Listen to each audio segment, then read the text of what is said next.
Honourable Member Calgary Buffalo, followed by Edmonton Beverly Clareview.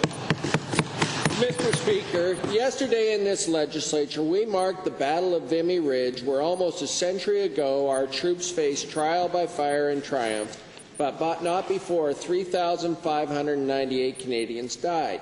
Many Albertans died that day, and more served in our military over the history of our great nation, putting themselves in harm's way to protect our freedoms.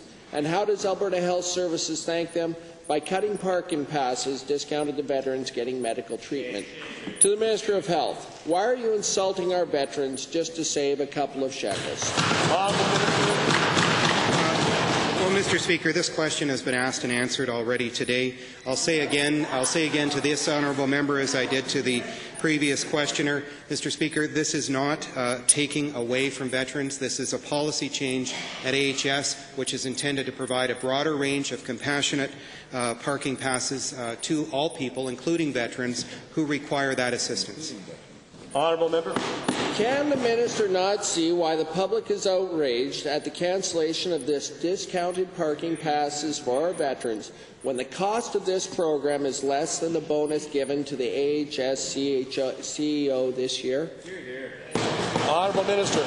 Well, Mr. Speaker, I can certainly agree that the interests of veterans are uppermost on the minds of every member of this House and all Albertans.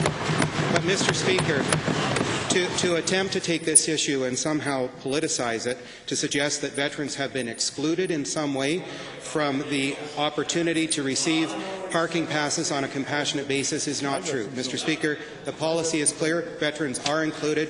Anything to the contrary is simply cheap political tactics. Well, given that Alberta Health Services has their head buried somewhere where the sun does not shine if they deem it acceptable to cut passes for veterans getting medical treatment, my hope is that the minister doesn't. Will you direct Alberta Health Services to reinstate those passes to veterans and their families who deserve our respect and gratitude for their service to our community?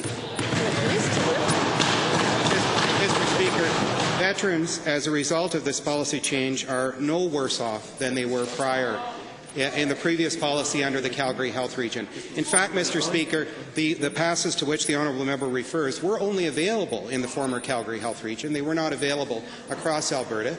They were, it is true they were available to veterans. Now they're available to veterans and others who require the support and assistance of this type that they so richly deserve. The honourable member.